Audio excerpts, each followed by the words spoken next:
Bonjour, bienvenue dans ce journal. Les titres. Le projet de construction de la route Labé-Sénégal se poursuit. Le deuxième lot est presque achevé. Pendant ce temps, un cap de 12 millions de dollars reste à mobiliser pour boucler le financement du troisième lot. Précision dans RTG Midi. L'eau manque cruellement dans les ménages un peu partout en Guinée. C'est le cas notamment à Conakry, Kindia et Kissidougou. C'est dans ce contexte que l'on s'apprête à célébrer demain la journée mondiale de l'eau. Une tempête au Ghana accompagnée de chutes d'arbres fait des victimes. 20 lycéens sont morts noyés dans une rivière. La présidente sud-coréenne déchue a été entendue ce matin par les autorités. Première présidente de l'histoire du pays à être destituée. Park Geun-hye est accusée de corruption. C'était les titres. Mabinti Kamara au micro, Mariam Somparé, Hawa Titi Sinla du côté des opérations techniques. Une fois encore, bienvenue.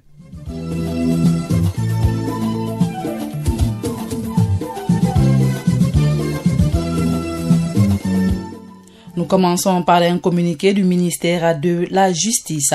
Le ministère de la Justice constate depuis l'interpellation, l'arrestation et l'extradition de M. Aboubakar Sidiki Diakité Ditumba, des commentaires et des propos inappropriés fusent de tous les bords sur le dossier du 28 septembre 2009 qui est en cours d'instruction préparatoire, donc sur le sceau du secret de l'information judiciaire. Le ministère de la Justice, dans le cadre du respect du principe de la séparation des pouvoirs et de l'indépendance de la justice consacré aux articles 2 et 107 de notre Constitution, demande à toutes les institutions, à tous les citoyens et à la classe politique de s'abstenir de tout propos tendancieux portant sur l'affaire du 28 septembre ou tout jugement de valeur concernant certains inculpés dans cette affaire. Le ministère précise et réitère que la procédure se poursuivra dans le respect strict des droits de la défense et dans l'observatoire scrupuleuse des règles d'une procédure juste et équitable à l'endroit de toutes les parties. L'humanité célèbre ce mardi 21 mars la journée internationale des forêts sous le thème énergie et forêt. Cette journée a été proclamée pour la première fois en 2013 et depuis les gouvernements, les associations et les partenaires techniques et financiers créent des espaces d'échange et de promotion de bonnes pratiques pour la préservation des forêts. La Guinée s'inscrit dans cette dynamique malgré la dégradation et l'incursion de quelques forêts urbaines et périurbaines. Mama Adamaketa. Sous l'égide de l'Organisation des Nations Unies, les gestionnaires décideurs et autres acteurs de l'environnement mettront en relief l'apport de la forêt dans l'énergie en ce 21 mars 2017. Une occasion de rappeler l'importance de ce combustible qu'est le bois en tant que source d'énergie renouvelable. La Guinée dispose d'un potentiel considérable de forêt. Selon les dernières statistiques de la FAO, la Basse-Guinée à elle seule totalise plus de 2 millions d'hectares de forêt, près de 2 millions au compte de la Haute-Guinée, pour ne citer que ces zones. Des étendues qui abritent diverses essences à croissance rapide, moyenne et de longue durée doivent être judicieusement gérées, d'où l'importance du thème énergie et forêt. Des forêts qui offrent des produits d'exploitation et d'alimentation méritent un entretien à travers des travaux sylvicoles et de reboisement pour leur pérennité. Environ 883 millions de personnes dans le monde exercent dans des filières bois. La Guinée ne fait pas exception à cette règle parce qu'elle travaille en partenariat avec la filière bois au niveau national pour le respect de la réglementation forestière. Une réglementation qui avait été revue récemment avec l'apport de toutes les parties prenantes en vue de limiter l'exploitation abusive et incontrôlée des forêts existantes. Conscient de ce manque de respect des dispositions réglementant l'administration forestière en cours dans le pays, le ministère de l'Environnement, des Eaux et Forêts, ses partenaires envisagent la tenue régulière des séries de consultations et la conjugaison des efforts en vue du respect des engagements qui ont été élaborés sous la coordination du Premier ministre suite à l'arrêt de toute activité de coupe, de transport et de commercialisation du bois en Guinée. Par ailleurs, il faut souligner que ce sont 40% de personnes qui s'approvisionnent actuellement en bois, considéré par des spécialistes comme la principale source en énergie renouvelable, ce qui justifie la place accordée aux questions de forêt dans les 7 objectifs de développement durable, des objectifs 6, 7, 13 et 15 qui traitent spécifiquement de la préservation et de la restauration des écosystèmes terrestres en veillant à leur exploitation durable. Le projet de construction de la route Labé-Seriba-Madina Gounessa se poursuit. Le deuxième lot, Komba Boumehoun Kunsitel Gawal, est presque achevé. Il est estimé à ce jour à plus de 90%. Le projet s'étend sur une distance de 102 km. Il a été lancé en 2013. C'est la compagnie Géo-Ingénierie de Chine qui exécute les travaux. La ministre des Travaux publics était récemment sur le chantier pour apprécier l'évolution. Elle en était rassurée sur la qualité des ouvrages comme le pont de Bantala qui remplace le bac. Mais à ce jour, le département des travaux publics s'attelle à la recherche d'un financement pour achever le troisième lot de 20 km. Il s'agit de trouver entre 10 à 12 millions de dollars, comme le précise ici Kaba Sangaré. Il est le directeur national des infrastructures. Ses propos sont recueillis par Mohamed Touré. C'est un projet qui a commencé en juin 2013. Ça porte sur 102 km. 85 km sur la RN5, la bretelle de Kunsitel à Gawal, 17 km. C'est un travail assez consistant parce qu'il y avait 2 grands ouvrages. Là où nous sommes comme ça, c'était le bac de Bantala. C'était vraiment une légende ici parce que ça a coulé beaucoup d'encre. Des fois, le bac était même submergé. Le troisième sous l'eau, c'est 20 km. En fait, un des lots les plus compliqués parce qu'il se situe au niveau du col de Sita. Et vous avez dû parcourir et les difficultés qu'il y en a. Surtout quand nous on est en 4x4, à plus forte raison ceux qui ne sont pas en 4x4. Donc c'est un lot qui souffre de financement aujourd'hui. Depuis 2005, on a un premier financement du fonds d'Abu Dhabi de l'ordre de 5 millions de dollars. Le gap aujourd'hui est de l'ordre de 10 à 12 millions de dollars pour effectivement boucler le financement. Et c'est cela que le département et le gouvernement s'attellent aujourd'hui pour boucler. En fait, c'est un des chaînons manquants aujourd'hui du corridor Labé-Dakar. La parité dans les instances de prise de décision, c'est l'objectif visé par l'APAC, Association des professionnels africaines de la communication, une ambition affichée ce week-end lors d'une rencontre organisée à Conakry. Au cours de cette rencontre, l'association a invité les femmes journalistes à mieux s'impliquer pour relever le défi. Hadja Sarantouré, ancienne journaliste. Il y a plus de 20 ans déjà, 189 États membres des Nations Unies reconnaissaient le rôle crucial joué par les médias dans la lutte contre les stéréotypes sexistes qui influencent notre façon de penser et d'agir. Ils ont fait de la place des femmes dans les médias l'un des 12 domaines dominants et critiques de la plateforme de Beijing. C'est une opportunité qu'il faut saisir, qu'il faut renforcer pour que ce rôle soit vraiment effectif et produisent des résultats. Aujourd'hui, nous ne sommes plus à 30%. Nous avons dépassé ça. L'objectif 2030, c'est 50-50, la parité. Les médias peuvent donc bien contribuer à l'atteinte de cet objectif en ayant un objectif commun avec les autres partenaires. La promotion féminine aujourd'hui, en principe, doit avoir comme partenaire privilégié pour avancer l'APAC Guinée, parce que nous regardons de façon transversale comment est-ce que les femmes évoluent au sein des différents domaines d'activité. Plusieurs participants à ce forum ont invité les femmes journalistes à renforcer leurs capacités pour se faire de la place parmi les hommes dans ce métier. Par ailleurs, ils sollicitent que ces recommandations issues de ce forum soient élargies à toutes les femmes, surtout rurales. Colonel Mamadou Alpha Bari, responsable communication de la gendarmerie nationale, au micro d'Aminataba. C'est du positif et je pense que c'est quelque chose qui doit être vu par toutes les femmes guinéennes, raison pour laquelle d'ailleurs on ne doit pas seulement se focaliser ici pour inviter certaines femmes ou une catégorie de femmes, ça doit être relayé ailleurs pour que toutes les femmes suivent réellement ce qui s'est passé ici, pour qu'elles savent qu'à côté des hommes, elles ont leur place, voire même au-delà des hommes. Parce que j'ai vu qu'il y a des femmes qui étaient stagnantes, il y a des femmes qui se sont recroquevillées dans leur coquille et ce matin je les ai vues se défouler. J'ai compris que réellement la femme a sa place dans la société et voire même au-delà de ce que les hommes peuvent faire. La semaine nationale du numérique a démarré hier à Conakry. À l'issue du concours, les lauréats vont participer au sommet Transforum Africa au mois de mai prochain à Kigali, au Rwanda. À cette occasion, le ministre des Postes et Télécommunications et de l'économie numérique a annoncé les tablettes promises par le président Alpha Condé aux étudiants. Alma Mikala Conté.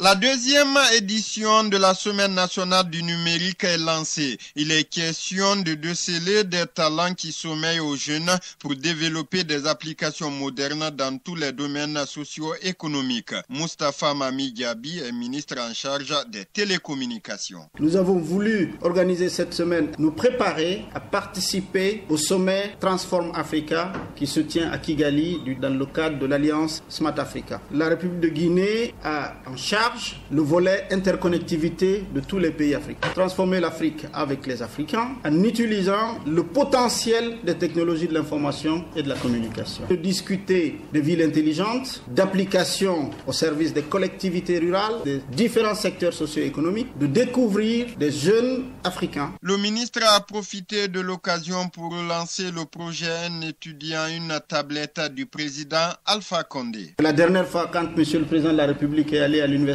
Gamal Abdel Nasser pour inaugurer les cyber dans les écoles, il a été interpellé tablette. À l'occasion de cette semaine nationale de l'entrepreneuriat dans le numérique, nous aurons l'occasion de présenter et de remettre les premières tablettes. La commande ferme a été lancée, je vous dis et je maintiens, et on vous donnera tous les détails au niveau des guichets où vous pouvez aller acquérir ces tablettes. À propos, l'institution de microfinance chargée de fournir les tablettes rassure que les tablettes ne seront pas totalement gratuites. Il faudra débourser $105 sous forme de prêt suivant la capacité de remboursement des étudiants. Pour cette première phase, 25 000 tablettes sont disponibles selon le fournisseur.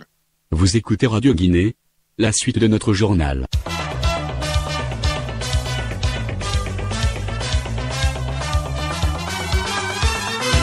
La commune urbaine de Kindia manque d'eau. L'eau vient au robinet une fois par 2 semaines et plusieurs quartiers ne sont pas couverts par les installations de la Société des eaux de Guinée. Selon le directeur régional de la SEG, des efforts sont en train d'être fournis pour améliorer la desserte en eau à Kindia. Amadoula Madjalo. À Manquepa, Ferifou ou encore à Tafori, les citoyens sont confrontés à un manque criard d'eau. L'eau vient à la pompe une fois par 2 semaines selon certains citoyens de ces quartiers. Si l'eau vient une fois, ça fera 3 semaines encore avant qu'il ne vienne encore. Il y a manque d'eau à Kindia, surtout à Ferifou. On ne gagne pas beaucoup d'eau à Kindia ici. La population de Kindia n'a pas d'eau. Ça c'est dans tous les quartiers. Parce que quand tu dis quelqu'un a l'eau, il faut qu'il a l'eau 24 heures sur 24. Nous pouvons faire 2 semaines ici, quelquefois 1 mois, voire même 2 mois s'il y a une panne sans eau. Selon le directeur régional de la SEG, des quartiers qui n'ont pas eu l'eau depuis 3 ans ont récemment bénéficié de l'eau de la SEG. Il affirme que tous les quartiers ne peuvent pas bénéficier de l'eau au même moment. Suleiman Wansamba. La production horaire est de 260 mètres cubes par heure et on fait 22 heures par jour. Tout cela, c'est pour satisfaire la population. Mais quand cela ne tient, on ne peut pas donner tout le monde, tous les clients chaque jour. On donne de l'eau par délestage. Mais aujourd'hui, grâce à l'appui de la direction générale et à Guinée 44, quand même il y a une amélioration. Pour améliorer la desserte en eau, la préfecture de Kindia a récemment bénéficié de 15 forages de la part de l'État. Et puis à Kissidougou, le centre-ville est privé d'eau potable depuis 72 heures. La cause de ce manque d'eau est due au non-fonctionnement régulier du moteur vétuste de la SEG. Les cadres de la SEG sont préoccupés par cette situation. Ils demandent l'aide de l'État en vue de satisfaire les besoins des populations. Le point avec Ansoumane Biton Koulibaly depuis Kissidougou. Cette pénurie cause certes des désagréments aux consommateurs en ce mois de mars où le besoin en eau potable des ménagères est élevé. Le chef centre de la SEG Bouriba attribue cette insuffisance, faiblesse surtout à la vétusté du groupe de pompage de 150 kVA qui tombe régulièrement en panne. Pour corriger la situation, a poursuivi le chef de centre, il faut doter son centre d'un moteur performant de 250 kVA, ce qui pourrait permettre au personnel de fournir de l'eau à ses abonnés de manière régulière et suffisante. Car à ce jour, les 3/4 de la ville de Kissidougou ne sont pas couverts par les installations de la SEG. Aujourd'hui, une extension de réseau de la SEG est donc nécessaire, voire indispensable, si l'on veut que l'ensemble des populations de Kissidougou accèdent à l'eau potable. SOS donc pour les populations de Kissidougou PP, Ansoumane Biton Koulibaly pour la RTG. Des inspecteurs et encadreurs des écoles franco-arabes de Guinée sont en formation à Conakry pendant 4 jours. Les 25 participants vont renforcer leur capacité des services pédagogiques et administratifs des écoles franco-arabes. C'est la direction générale de l'Organisation islamique pour l'éducation, la science et la culture en partenariat avec le ministère de l'enseignement préuniversitaire et de l'alphabétisation qui organise cette formation. Morlaï Souma. Cette rencontre de 4 jours constitue pour ces 25 participants un espace de concertation. Elle permettra de capitaliser les meilleures pratiques pédagogiques afin de les aider à développer la performance des enseignants œuvrant dans le domaine de l'enseignement franco-arabe en Guinée. Le correspondant national de l'ISESCO en Guinée demande aux participants le sérieux durant les travaux. Elhaj Mamadou Alioussou. Aux participants, je vous invite à faire preuve d'engagement pour que, sortie de cet atelier national de formation, la qualité des services pédagogiques et administratifs soit de pilier améliorée dans toutes les écoles de la République. Le ministre de l'enseignement préuniversitaire et de l'alphabétisation s'est félicité de la tenue de cette rencontre de formation à l'intention des inspecteurs et encadreurs des écoles franco-arabes. Ibrahima Khalil Konaté a dit que les écoles franco-arabes ne sont pas des madrasas comme pensent certains. Les directeurs de ces établissements qui sont arabophones ont tendance de transformer ces écoles en madrasas, alors que ce n'est pas des madrasas, c'est des écoles où on enseigne arabe et français. Donc on n'est pas en train de former des imams dans nos institutions scolaires franco-arabes, mais des cadres qui peuvent s'exprimer dans d'autres domaines scientifiques, en mathématiques, médecine, en arabe. Il fallait attirer leur attention sur cet aspect du problème. La rencontre qui prend fin jeudi prochain est animée par des experts tunisiens. Vous écoutez Radio Guinée, la suite de notre journal.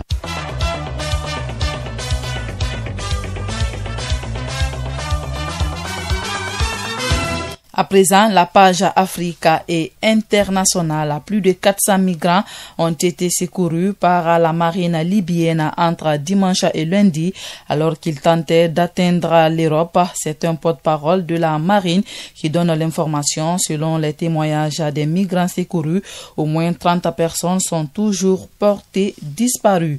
En RD Congo, après l'accord signé le 31 janvier dernier, l'arrangement particulier pourrait être signé dès ce 27 mars. C'est ce qu'a annoncé hier la conférence des médiateurs dans les négociations. Au Ghana, 20 lycéens sont morts ce week-end par des chutes d'arbres pendant une tempête. Cet accident s'est déroulé alors qu'un groupe de lycéens nageait dans une chute au centre-ville, une attraction touristique populaire.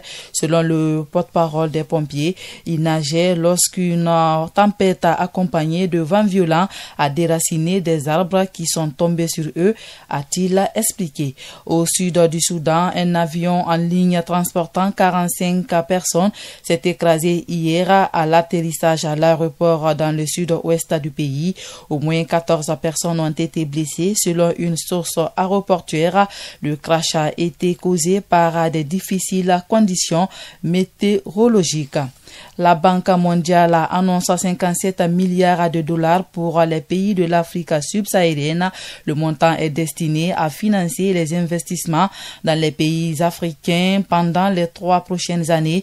La banque a fait l'annonce en Allemagne. C'était à l'occasion de la réunion du G20, les 20 pays les plus développés du monde.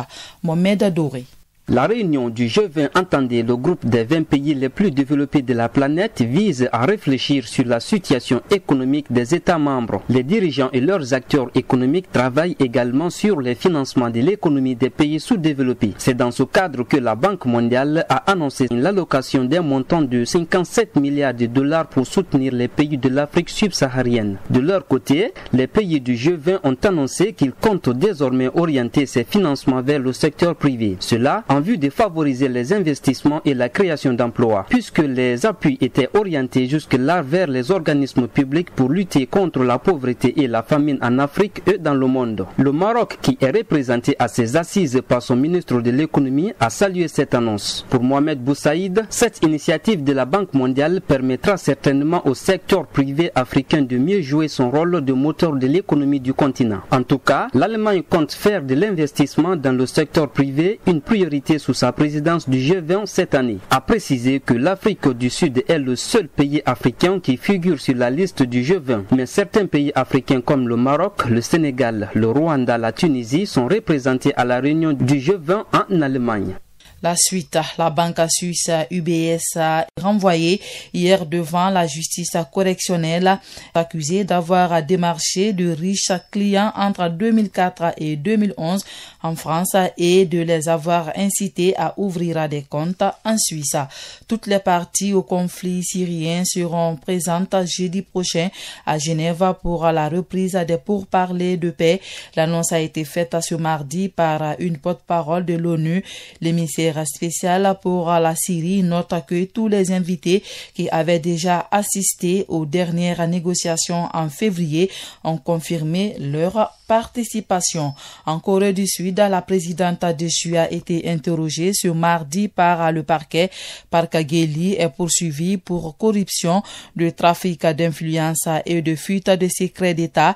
Le parquet cherche à déterminer si l'ex-présidente a forcé de grandes entreprises à contribuer via des donations à 2 fondations douteuses établies par sa confidente.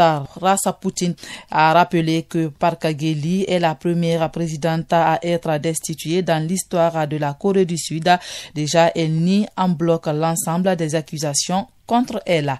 C'est la fin de cette édition d'information, mais avant le rappel des titres.